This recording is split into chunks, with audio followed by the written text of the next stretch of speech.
celebrating success, learning from legends, and growing poppies. This is Tall Poppy Talk with Grace Lewis. Kia ora and welcome to Tall Poppy Talk. Welcoming today is Rupert Carlyon. He is the founder and managing director at Kōura Wealth in Aotearoa, New Zealand. Having worked in financial service roles his entire career, initially at global investment bank UBS, which took him overseas. He enjoyed some time based in London, around New Zealand, really gaining some international global perspective. He then returned back to New Zealand in 2014, and he was inspired to make a big difference after seeing the kind of stagnant situation New Zealand's retirement savings scheme had, what it was offering for Kiwis that, we'll get into it, but hadn't really changed in his time away. So, utilizing this global mindset, he looked internationally. He looked at companies, technologies, places that were doing retirement investing well. Much like the Tall Poppy, it's looking to those who have achieved what we want to do or more and thinking, what can I emulate? So Kōura Wealth is the result of his efforts, all with the motivation to give Kiwis access to the technology and products to help them achieve their financial goals, something I think is really important and I want to generate more conversation around. So since launching in 2019, the business, and this is probably I can imagine it's updated since, but the business has over 4,600 members with over 180 million funds under management. Rupert, our guest today, he is an entrepreneur, a businessman, a career financial expert, an outdoorsman, a dad, and a change maker. So with all that in mind and more, really a pleasure to welcome you today to Tall Poppy Talk. First question is, where and how are you today? Hi, Grace. Thank you. And awesome to be here. That's an introduction that I'll never be able to live up to, but that's awesome. So where and how am I today? So I am in Tamaki Makaurau in Auckland, New Zealand, sitting in our office with my 16 staff, kind of looking through the window peering. And today I'm good, actually. We've had a busy morning. It's good, actually. The weather's finally come right in Auckland, which is awesome for winter. Oh, epic. And seriously, thank you for being here because I know you're so busy and a lot's going on. How did you come about the name? Just kind of general thoughts. When we built Kōura as a business, we kind of wanted to do a whole lot of things, right? We were pretty adamant we wanted to do KiwiSaver differently. We didn't want to look, feel, or smell like the traditional kind of players because we felt that they hadn't innovated and they hadn't done enough differently. And a core part of that was kind of going, actually, we wanted to be Kiwi as well. And so as we were kind of sitting there looking around and going, what do we stand for? We stand for authenticity. We stand for Kiwi, New Zealand owned, New Zealand operated, and for being brave and doing things a little bit differently. And so this is where this name came in and was so awesome for us, right? Because we wanted something that resonated with us. And so actually Kōura in Te Reo Māori means gold. It means it's kind of got connotations for well-being, for prosperity. It's a lot of the things that we stand for as a business. But more importantly, kind of even moving past the direct translation, Kiwis in financial services have always been scared of embracing Te Reo Māori and Te Ao Māori, the Māori world, because of kind of basically old-fashioned racist connotations, if I'm going to be blunt. And so we kind of went, hold on a sec, we don't think that's right, because we think that Māori is such an important part of New Zealand. We wanted to be a modern New Zealand brand, and that's why we were so keen to use or to borrow a te reo word for our name. So look, it hasn't come without its challenges. There's no question on that.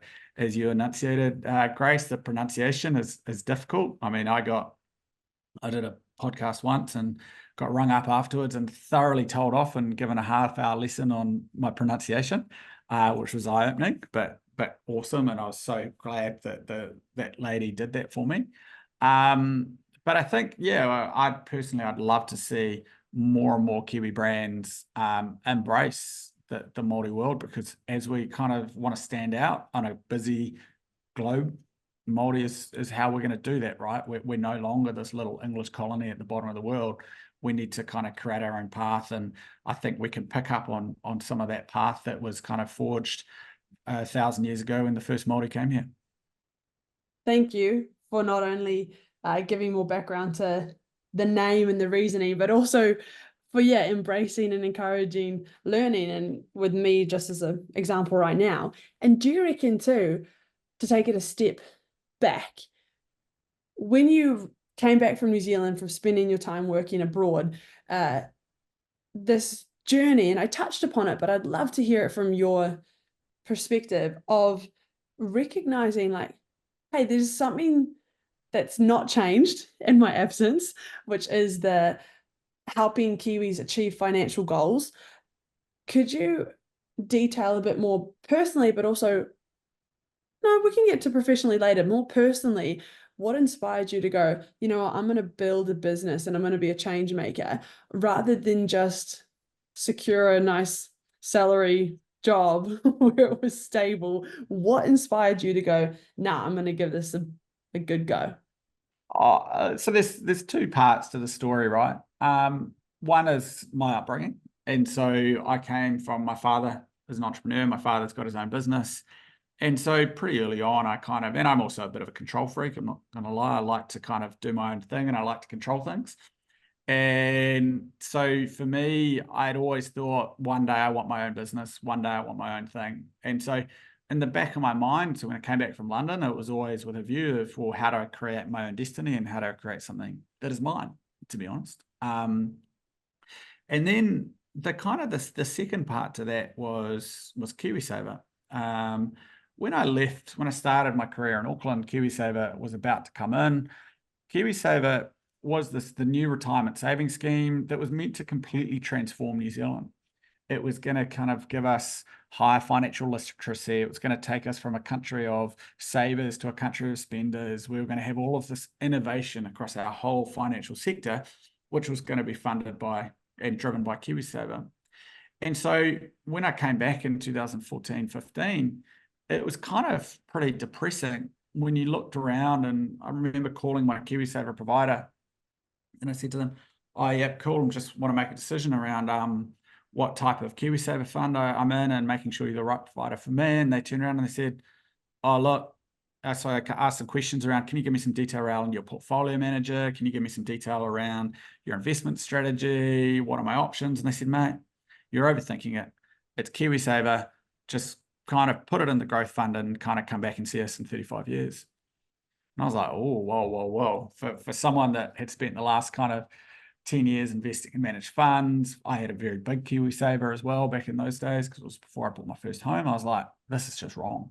And this wasn't even a bank. This was actually supposedly one of the better providers.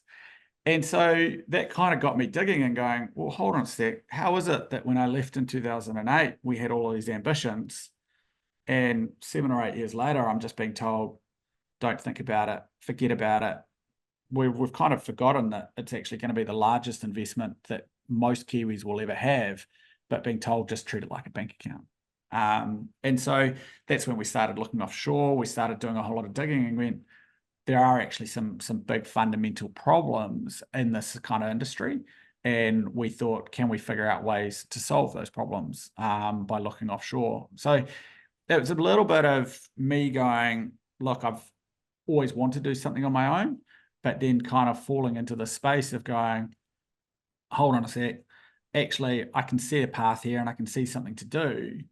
And I think what's really hard about then the third step, which is actually, to be blunt, having the guts to go out and do it, because my issue was I was probably paid too well throughout my early kind of first part of my career.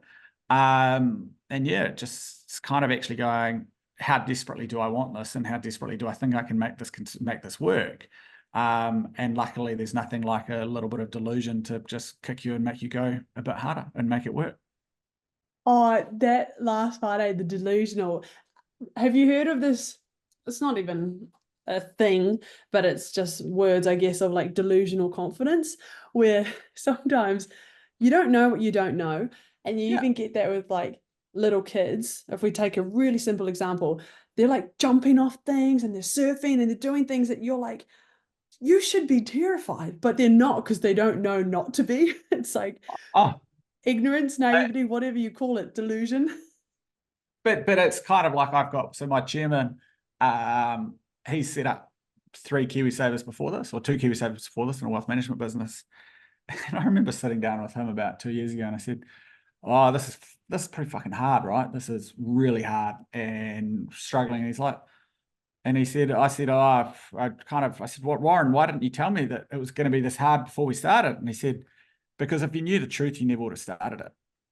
And I think he's probably true, actually. Like, I think about, for me, the past 5 years, it's been stressful, it's been difficult, earning significantly less money than I've ever earned in my life before. And yeah, it comes with its challenges. So delusion, I think, is the only way that you go and start these things. Delusion, and also like long-term gratification, right? Yeah. And I mean, I'm talking to someone who manages investments. Like you know this idea of long-term delayed gratification. But the way at least I viewed it, I came from like an athletic background, was, oh, you're not gonna, like, knocking PBs, like seconds off. Like, I was a rower, 2,000 meters. Like, sometimes the difference between years of work is like 10 seconds. And like, that seems so little, but it's actually huge, and it compounds. And there's a lot of parallels and similarities, I think, in investing and how you manage your funds in that way of like, I've got to do little bits now, like whether it's athletics, I've got to get up for training, or I've got to get sleep. It might not make the biggest difference tomorrow, but if you do that every day for 6 months, you'll notice a big difference. And it's like, that's it there, right? Oh, it's so well said, because we talk about, and this is one of my frustrations on KiwiSaver and treating it like a bank account. We talk about very small decisions making a massive difference. So, for example, moving yourself from an aggressive fund to a growth fund over 30 years, that decision is going to cost, if someone's kind of is appropriate for an aggressive fund and they choose a growth fund, that's going to cost them 150 grand, right? Yeah. It's going to be $10 in the first year, $100 in the second year. So exactly all of those small little decisions is what creates long-term wealth. And that's what we're all about. And that's what this business is that's what we're trying to teach people. It's not about a moonshot. It's not about kind of thinking that you can get 30 seconds off your PB, but it's about making 5 or 6 small little decisions that are each going to give you an extra 25 basis points here, an extra 40 basis points here, a tiny bit there. And it's all in your control. And that's what investing needs to be. It's how we need to change the narrative on investing. And that's why, as a country, we need to make our people, actually, we need to simplify it so that they do realize there's 3 or 4 simple decisions that's going to allow you to earn 1.5% more a year. And actually, that's all you need. Because the moment you try and aim for the extra 5 or 10%, you're done, because you're going to lose it all. Which, again, in sport, I imagine, the moment that you kind of in that first 500 and go, fuck, this is going to be my PB, I'm going to take 30 seconds off it, you're done, because you're going to blow out. Yeah, you're going to fly and die is the phrase for, oh, sweet, I've hit a record for my 1K, but this is actually 2K. Exactly. And I'm screwed for the second half. That is such a good reference. I love that. And I think too, even on that, the fact that we're bringing sport into this, something that I've had more conversations with friends is, like, I'll send to my mum, like, hey, the US to NZD exchange today, it's at 1 to 167, right? Like, yeah, let's go. And we'll just every now and then send messages. Or I was talking to another friend about, yeah, investing in this stock in this share, and oh, maybe she wants to buy a house, so what does she do here? Or he wants to do this. Like, those are conversations that increasingly, in only the past couple years, I felt more confident to do so, because I think for a long time as a young person, and I'm not invested in financial stuff, I don't understand it, because I think the narrative, a bit more generally, super keen your thoughts on this, is like the older people, period. It's not a young person's things to be as interested. I think the tide is turning a lot on that. What are your thoughts? I think there's 2 or 3 things that you've said there which are really interesting. I 100% agree. Investing historically has been the domain of older white males, and that does need to change. And it is shifting. It's particularly moving into a younger model. But I think we also, in my industry, in our finance world, we've become so good at either making it really, really, really complicated and hard. So even some of the things that you just said, right? So we talk about, should we buy this individual stock? Should we kind of exchange some currency because today it's at 167 versus yesterday it was at 164? To me, that's a very advanced, complicated conversation that even most fund managers won't go to anymore. It's actually about going, actually, you know what? I want to set up my investment portfolio. And because as an industry, we've kind of said, well, it can either be real basic and it's a bank account or it's a growth fund, or we're saying it's that. Whereas my perspective is there's a middle ground, which is actually going, the conversation I need to have with you, Grace, is going, well, cool. So Grace, you're your early 20s, living in the US, you're probably 5 or 6 years away from buying a house. You're not really you're in that savings model. Look, why don't we just buy you an S&P 500 kind of ETF, a New Zealand ETF, and maybe a little bit of FIC and a kind of 3 products. And I'm just going to tell you to put $10 a week away. It's going to be the simplest piece in the world. And you go, oh, but what about crypto? That's kind of interesting. I'm like, yeah, that's cool. Crypto's kind of good. We like crypto, but it's risky. So let's just put 5% in and do that. And then I've kind of set you up and I've told you those 4 things. And then you're kind of done, right? I know it's boring. And I know it's kind of not the sexy stuff that we see on TV and we see the Wall Street guys yelling at the phone and going, fuck, I have to buy this stock because it's down 10%. But actually, that is what will make you the best investor you can ever be, is when we kind of bring it back to those 3 basics of understand what you're investing for, diversify, making sure that you kind of don't have your eggs in one basket, and kind of setting yourself up and making sure you're not paying huge costs. You do those 3 things and you can't lose as an investor. The problem is no one's ever said it that simply before. Yeah, even just then, I'm like, yeah, there seems to be a gap between people who are in it, like you are. I've got mates who work in your Goldmans, your whatever. Yeah. And I'm like, what is FX? For those listening, it's foreign exchange. But I was just like, what is it? I don't need to know. But you have someone like you in the business who goes like, yeah, you don't need to, like, not even waste your time. I'm not going to say that, but like, I don't have to be wildly interested, but I've got to trust who I'm working with. Well, no, yeah. But the problem is you're a young, busy person, right? So the challenge for us as an industry is going, how do we give you the tools so that you can do it yourself using digital tools and giving you the confidence to make some of these decisions on your own, right? Because should you be paying an advisor kind of 0.5% or 1% to do those 4 things? No. But we need to figure out how we can do that for you, right? The other piece is kind of, it's really interesting, the young person thing, because, well, I started at UBS, right? And spent a long time there. And fuck, man, we thought we were geniuses. We thought we would be able to buy trade stuff and all of that. It never worked. And I bet if you went and asked your young mates at Goldman's how their stock portfolio is performing, they'll tell you they're awesome. And then you put them up against the MSCI or the S&P 500 and they'll go, oh yeah, probably would have been better just buying the market. You have been doing this a while. You're still a young gun, obviously, but you've got some pretty substantial experience in some really big markets. Like London's a hub for many reasons, right?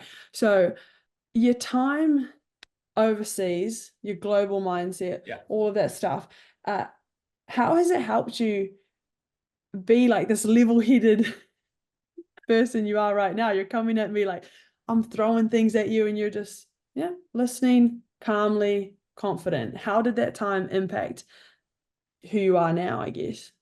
Oh, it's a duck on water, right? You don't see my legs kind of shaking. But to be fair, I mean, I was very lucky, right? I spent kind of 10 years at an investment bank, and investment banking is about as pressure as you get. So I remember 3 weeks into my job, I went and kind of 3 weeks in, I was straight out of university, got taken to Sydney to pitch a $1 billion asset manager on whether we could convince him to buy some forestry assets off us.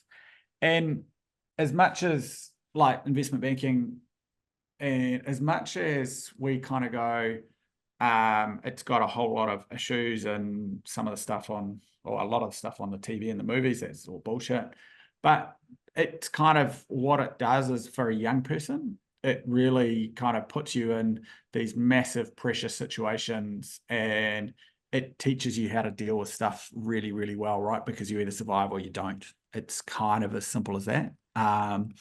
And it's not a real world, but like a lot of things, if you as long as you can take the benefits out of them and you go, it took a lot away from me, but it also gave me a huge skill set that enables me to do all of this kind of stuff, right? It's a great catch out there. Eh? It's like there is the pressure, there's the hard stuff, and it has refined and built your skill set. And you're making me think too, obviously, like the crux question with Tall Poppy Talk is, yes, I like to celebrate success and look at people like you and ask the questions of how did you do it, but a catch with that is tall poppy syndrome, which is what initially inspired me to get into the podcast and ask, firstly, how would you define it? And then secondly, how have you experienced not only as your time in investment banking where you're saying with confidence, yeah, like I can manage this pressure, but also now as a businessman building something of real substance. So to go back to the core question there, how would you define tall poppy syndrome? And second, how have you experienced it? I think there's a couple of things, right? How do I define it? I define it as jealousy. And I define it as people going, I kind of don't understand how that has worked. I don't understand where that's come from. And therefore I'd kind of, because I don't understand it, I'm going to knock it. To me, a lot of it comes back to understanding. And a part of that is jealousy. There's no question on it, right? For me, in my world, I guess this is probably a personality issue. I'm quite insular, and I've never had it, right? I accept there were some issues when I was investment banking, and you tell people you're an investment banker, and fuck, man, that got a reaction quite often. Or you talk to people about what you did. But I think the honest truth for me is it's never been anything, because I've always seen, which is probably why I'm kind of driven quite hard. I drive myself extremely, extremely hard because I've never thought that I'm any good at what I'm doing. And it's that constant self-doubt, which means that I don't hear any of that stuff because I don't listen to any of that stuff. And for me, it's about, well, what do I need to do differently to get a better answer? Because the current answer is never good enough. That's a fucking nightmare to be married to, but that's the truth, right? The current answer is not good enough, and I need to figure out no matter what people are telling me, how do I do better? Wow, that has actually kind of thrown me there, because I was thinking like confidence. So there's some people who have said, I don't really listen to the noise of other people because I'm so confident in what I'm doing. But you're saying like, no, I'm already questioning it. So if someone else is like, sorry, get in line behind yourself. But no matter what you're doing, my personal view would also be the moment that you are no longer the moment that you have that utmost confidence that you've got it all under control, you've got a game plan that's working, you know what you're doing, you need to get out. Because the truth is the environment changes every 5 seconds. And I mean, in some of my old advisory roles, you saw this the whole time. What works in one cycle, and investing is a great example of this. What works in one cycle is awesome. So at the moment, for example, it's tech stocks, right? So the tech guys are saying they're fucking geniuses, and everyone thinks, oh, these are the smartest investors that have ever existed. Well, they're good, but they're just playing the tech cycle. Whereas it'll come and it'll change, right? And the moment that you believe that you start believing all the rhetoric around you and you believe what you're doing is good enough, then you're going to get overtaken really quickly. So it's not an easy way to live a life. It's a high stress life. But at the same time, I do firmly believe that, the moment you believe you believe it all, you're done. Oh, and did that come from like experience, or is that just an innate thing you've always had? I think, look, the last 4 years so I think there's a couple of things, right? The last 4 years has been extremely difficult. There's no question, right? As I said, the delusion of starting up a business and thinking that it was going to be easy-ish and we'd all be sailing off to the sunset 5 years later. So I do think I'm a bit scarred and wary after what I've been through in the last 4 or 5 years. which is also one of the reasons to get so fired up at those articles about people selling businesses early, because you've got no idea what that person has been through and they just want to get their life back. But I think, so there's that piece there, the scarring. And well, to be fair, there's probably a whole lot of scarring from the investment banking stuff as well, where when you're in an investment bank and some of the stuff, you go 1 out of every 4 or 5 things you work on comes off, there's a whole lot that falls over. So you kind of attune yourself to going, well, you've trained your mindset to kind of to make things not work, right? And what's my backup plan? What am I going to do next? How am I going to make it work? And I think that's probably for the last 20 years, my whole career, it's all been about how do I prepare myself for the downside? I'll be nicely surprised, and I kind of hope for the upside, but I plan for the downside. And that correlates, right? I'm going to make my observation and then please correct it with like financial stuff. And obviously, caveat, I did not study or work at any way in the field, but preparing for what's going to go wrong, essentially, like when you're managing funds, investment, retirement savings plans, it's like anticipating that things might go bad, but how do you still grow something? Is that part of how you look at it too? So investing is all about managing the downside. And so making yourself a good investor, it's about, so those things that I talked about, right? It's about, so diversification. Hey, you could go all in on Apple and fuck, it might be awesome, but it could turn out like Tesla and end up 60% down. So the reason, what my view, and to be fair, the prevailing view on investing now is about going, well, actually, you need to manage your downside, because it's the downside risks that come and whack you, and you'll lose more than you can ever make. And I think that's the key for me about what we do as a business when we're telling people to go more conservative on their KiwiSaver fund. I mean, we're trying to tell 28-year-olds who at the end of a bull market or midway through a bull market that they need to get themselves into a conservative KiwiSaver fund to buy their first home in the next couple of years. And they go, no way, why would I ever do that? That's just nuts. I'm like, well, what happens if you lose 10 grand out of your home deposit? Well, I can't buy my home. Oh, but you might make an extra 3 grand. They're like, I'll take the 3 grand instead. It's those conversations, that's the hard thing. That's what our job is to kind of go educating people on how to manage the downside. It's really easy to strive for that upside, but being a successful investor and saving for a good KiwiSaver, it's all about managing the downside. Thank you. And you mentioned there, yeah, if you're talking, for example, with like a 28-year-old, something that I thought's got to be really interesting in your role is like you are a dad and you're having these conversations. I read you did a great interview. I can't remember who it was with. I read quite a few things. Steph. Yeah. Yeah, I think so. And you were talking about like, yeah, when you've got kids and you're talking about finance, like I guess with that approach to money and saving with children, what advice do you have for other parents, like people listening who have kids and they're trying to have these conversations? What advice do you have about navigating those? Oh, I hate this question because I have no idea. We've tried like 3 or 4 things with our kids and none of them have worked. Part of it's a little bit of a discipline issue on the parent side of making sure that we stick to what we say and stick to our paths. I think the truth is, and so we kind of had this conversation last week, the problem at the moment in this modern world of teaching kids about money is no longer real. So when I was a kid, money was kind of, you're given a piggy, like when you went and set up your bank account, not only did you get a bank account, but you didn't really use the bank account because ASB gave us those little cash-in elephants that you used as your money box. And so, and actually I think about my kids, right?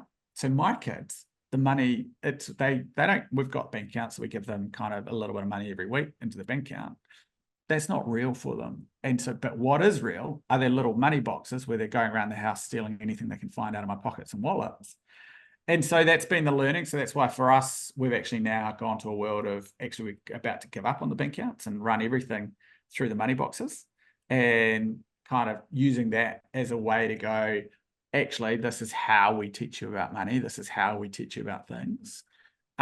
We're also very open in our house. And it's actually for our eldest boy, who's now 8, he kind of gets this as well. We're very open about We no longer say you can't have that because you can't have it, or you can't have that because you're spoiled. We go, no, we can't afford that. We don't have enough money for you to buy that. And actually, it's kind of been interesting. We've probably been doing that for the last 6 months, and mortgage rates at 6.5% don't help that conversation, which make it real. But you kind of go, but actually now he kind of goes, oh, well, can we do that? Have we got that? And we're kind of starting at home, we're starting to talk about a family budget, about our family expenses. And it's actually really interesting. He's like, oh, I'd like to do that, but can we afford that? Can we do that? Can we not do that? And I think that's a really healthy set of habits, because he's all of a sudden starting to see that actually everything that we do costs us. Everything that we do, we have decisions around where we spend it. And to be fair, that's just as simple as being honest and having honest money conversations. So that's our current objective at home. It's to have those honest money conversations. And then one of the things that we're about to kick off is actually moving out of the bank accounts into some old-fashioned money jars. And Stephanie, who kind of did that thing with, the idea that I've been a bit useless, but it's also starting to move into the delayed gratification world, where you're saying to them, and I think this is also really hard, because a bank account, if I go and say to my kids, cool, well, but if you've got I think one of them's got $60 in their bank account at the moment. If you don't spend that $60 for 12 months, at the end of it, with a 5% interest rate, you'll have kind of $63. And they go, fuck off, give me that $60 today. I'm not saving for $3. So we need to kind of be different and go, well, actually, Benny, you give me the $60 and I'm going to give you $90 back in 6 months' time. That's not real world, but that's teaching them about interest. That's teaching them about those things, because we're creating an extreme kind of case. It's going to cost me $30, but that's not the end of the world. And that's where we're kind of trying to go with our kids at the moment, is going, because I've kind of realized doing all the traditional stuff doesn't work. Doing all the stuff around the modern, digital world, I hate to say it, doesn't work for me, because we don't let our kids don't have iPads or anything like that, so they can't log in. And so it's all about going, actually, let's just go old school. Let's make them recognize money because they can see it. And then let's create some extreme examples of, actually, if you are prepared to save, there's the opportunity to make heaps of money through that saving. Oh, interesting. Thank you. It's yeah, because I'm thinking, I'm like, I had money jar, I had a little elephant money box, which for non-New Zealand listeners will be like, what the heck? Why are you Kiwis putting money in an elephant? I don't know. Why were they elephants, do you know? I've got no idea. I have no idea. I have no idea why that. Good question. I'll find out that one. Yeah, thanks. Stay tuned. On that, yeah, when you can actually physically handle the money and you see it, whereas when it's in the bank account, sometimes it's just, it's numbers on a screen, and especially for kids, what does that mean? I don't know. Can I buy this or not? So I think that that's really cool, and probably a really relevant question and conversation that for your family works this way, for a different family is going to work a different way. But that's money in general, isn't it? And what you do. It is, right? And I think we actually just come out of a meeting this morning where one of the key conclusions, because we're talking about KiwiSaver apathy, the problem we have, and I don't know, right? You live in the US, you'll be able to tell me whether this is the same in the US, but in New Zealand, we're terrible at talking about money.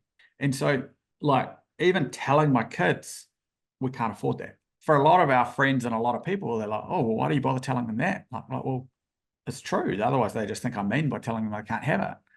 And they don't actually understand some of those stuff. And so it's really trying to change that narrative about, actually, money is good to talk about. And probably even more importantly, not having money and not being able to do stuff is even better to talk about, because that's how we start to prioritize.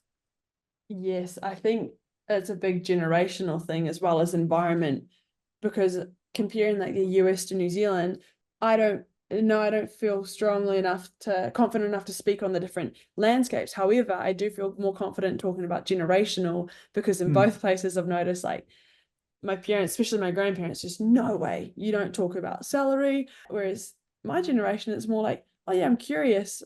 Let's talk about it. What are you on? What am I on? What should I be on? Should I ask for a raise? Maybe, I don't know, for whatever reason, it's just technology has probably unlocked a lot of that, because you can have access through podcasts and YouTube financial, I'm not going to call them advisors, but there's like the Daily Brew or people. Yeah, the financial influencers. Yes, exactly. Which of course should be taken with a grain of salt because it's not specific to your situation. But Oh, they're useful. on that, it's like, getting ideas and perspectives from different people. So I love having you on to ask these questions. I had a guest, Amy Stevens. She is another Kiwi business, but hers is all about helping people get into their first homes. So unlike you, which is speaking broadly here, but in terms of like long-term saving schemes, hers is like pretty, I'd say short-term in the sense of it's that first home, getting Kiwis into their first home, and much like you, making it a conversation that makes sense and could be had around the dinner table or with your friends, at the pub or whatever it is. Like, barriers to entry lower, I guess. Is that part of why you do what you do, or is it bigger than that? It's not just making sure everyone can get access to it, but it's that everyone's capitalizing and maximizing on what they're doing. I don't know. What do you think the driver is? I think there's two parts. There's two separately. The first thing on that generate, I think there's generational, but I also think we're very good at holding our parents and that generation up on a bit of a pedestal for knowing what they're talking about. And I think that's hard, right? We're all shaped by our experiences, and we operate in a slightly different environment. And because they didn't have these products, they didn't have savings, they didn't have all of this kind of stuff. Actually, the lack of communication it's not because they don't want to talk about it. I think it's actually just as much because they don't know how to talk about it, and they're not confident in having those conversations. And it'd be really depressing if my kids say the same about me in 40 years' time, but hopefully they don't. And then the second point around, is my business going to fix some of that stuff, the cultural stuff? Look, our mission is to give people control, right? Our mission is to go, hold on a sec, rather than being set and forget, rather than just putting it with your bank in a growth fund and leaving it alone forever, going, well, hold on a sec, there are some simple decisions you need to make. It's about giving you the information to make those decisions, reminding you to think about it, reminding you to have those, that reminding you on a monthly basis that we're here and we want to talk about it. And I think the first step is talking about it with us as a provider. And then the second step is talking about it with your friends, talking about it with your family. But at the moment, a lot of the providers are so closed off and don't really want to have a real conversation with you. And so you go, well, how are you going to talk to your friends about it if you can't even fucking talk to the experts about it? And so that's a big part of what we're trying to do. And the final part around the why is, why am I love what I do, and why do I think the financial piece is awesome? It's because you see the answers, right? And you see the outputs. There's like, I don't speak to that many clients. I should speak to more, but I was talking about it this morning, right? There's some awesome stories in our business that we kind of talk through, right? So it's like we're a client that I was speaking to a couple of months back who sits there and she goes, look, my parents got to retirement. They had nothing because they thought they were going to be fine. They thought they were there. Then they kind of got there and realized that, oh, fuck, actually, I don't have a business left to sell anymore. I don't have anything. And they had a pretty shitty last kind of 15 years of their life. Whereas, so this lady's gone, cool, I'm saving 6% of my salary. I'm struggling. And you kind of go, that's awesome. I love hearing those stories because it's about someone taking control. Or the lady that kind of, in a difficult family situation, needs to get out of her home quickly, and we can help and teach her. And she goes, fuck, what do I do? And we're like, well, look, financial hardship. Let's use your KiwiSaver. We'll use that to pay for accommodation somewhere else and allowing her to escape into different worlds. And all of these stories around when we give people control of their KiwiSaver, when we kind of help them, you can go, you make a massive difference in people's lives. And that's what's fucking awesome about what we do. You can see the tangible benefits. Oh, that gives me like the goosebumps almost, because that's what's making a real impact. And do you think that that's what's unique about what you do, what you and the business do, as opposed to those traditional investment options, is like that level of control, but also I want to say care. Like, you guys really care about your clients.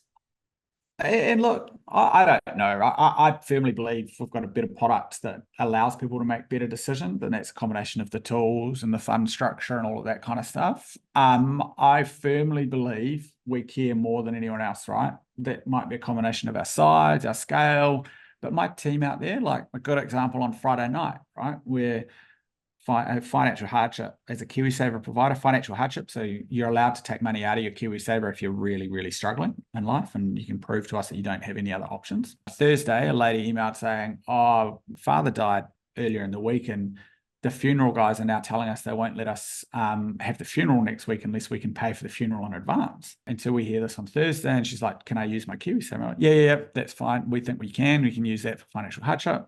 Just send it through. And my guys managed to kind of turn that round, and then by Friday night, that had approval. When she calls one of them on their mobiles at 5:15 on a Friday night to go, "Hey, look, just checking, where's this at?" And my guys can will pick that up. A, they'll pick the phone up, which I don't think many other financial service providers will. And B, they'll chase it down so that at 6 o'clock on Friday night, we'd manage to get it all approved so that she can go away and have a good weekend and know that actually we're going to be able to hold the funeral next week and it's going to be paid for. And that's the kind of stuff that makes me prouder than anything of my team, because that's helping our customers actually achieve real things. When you look at kind of the future building for Kōura Wealth, like what are the future goals? Is it to expand in size, membership? Like what's success going to look like for you? Oh, look, our success is definitely size and scale. We've got big ambitions. We want to be one of the larger KiwiSaver providers here in New Zealand. I think the answer to that changes very often, right? Size and scale is definitely what we want. How we do that, that's the bit that changes, right? And I think this is the hard thing. The operating environment always changes, right? So when I started this business, I thought, yeah, non-KiwiSaver stuff, that's where we need to go. And that's going to be a really important part of it. But today you've got 7 providers, 7 people fighting for that same market, spending millions of dollars with massive balance sheets. I can't win in that game. I know that. And of those 7, there are only going to be 2 that survive. I know that too. So I'm better off waiting. So I guess size and scale. So I've got my ambition of where I want to be, which is basically a successful business. And then, but the steps that I take to get there, they will continue to change, right? We got approached the other day about going, well, can we do something in Australia? Because we've got a really interesting, unique model that we're doing here. And so they're saying, well, actually, can you do what you're doing in New Zealand and Australia? And we're like, yeah, probably. But the flip side to that, and this might be bitter and twisted nervousness on my part, but as I go, yeah, that's a really interesting opportunity that I'd love to have a go at, but I have to make sure I win in this game first, because the moment I lose my focus, the moment that I kind of divert my attention and my team's attention away from our core goal, which is kind of a big KiwiSaver business, we'll achieve neither of those 2 objectives. And so that might be the cop-out easy answer, but it's a really hard one, right? Of going, yeah. I love that. And I was nodding my head because someone had given me advice about this idea of conflicting priorities versus complementary priorities. And so in that example, you want to build depth and roots and prowess in New Zealand. That's a priority. It's a conflicting priority to go do that in Australia because you've only got so much time and resources and energy right now. Maybe in 3, 4, 5 years that looks different, but again, speaking from my assumption, not from yours, but that's a conflicting priority versus a complementary priority might be like, yeah, actually, I really want to build more of my brand awareness in New Zealand and generate more conversation. Like you said, Yeah. talking about it with friends and family, that's complementary because it directs more people to you in the business. Conflicting versus complementary priorities is something I think about often, and it can go right down to what someone does in a day. Like, is this conflicting or is it complementary? But even taking it to the next level, though, coming back to kind of some of our investment, some of the stuff we talked about earlier, it also comes back to risk. So I sit there and I go, from my perspective, because I'm also a very large shareholder in this business, and I go, and I think often managing a business is also about managing the risk, right? We kind of know what we're doing here, and you have to take risks to get return. There's no question on that, but it's just about being smart on some of that stuff, right? So the conflicting priorities, in 2 years' time, they might not be, but it's because we've kind of done what we need to here, but also because we've got a strong cash pipeline that's coming, that this business is spitting out to allow us to do that, versus trying to kind of do 2 or 3 things at once. And so there's just a whole lot of that stuff. And I mean, look, I run a very lean shop, and my people work pretty hard. And I don't really apologize for that. But it's all about being really clear on where we need to win, how we need to win, but also being clear in our minds of going, what do we need to see to take the next step? Because again, what I said earlier, the moment we stop doubting ourselves, and the moment we stop trying, that's when you got to get out, because otherwise someone's going to take you over. There's so many pieces of gold, not to pun intended, there. I just wanted to ask if there's anything, and I'm sure there's a plethora because I'm uneducated in this area, but that I haven't asked you about you or the business or the kind of landscape, just anything I didn't ask you in this conversation that you think I should have. I think, no, we've covered a lot, to be fair. As you are meeting entrepreneurs, and if you've got people listening that are not doing this world, I think what people gloss over a lot is how hard it is. And I think if you can, in your mission, and as one thing I would people just forget how hard it is to set up a business, how hard it is in a competitive environment to set up a business, and how well people have done in setting these things up. And I think that it's really easy to gloss over. And so anyone listening, that's just the one thing that I would suggest you kind of think about, right?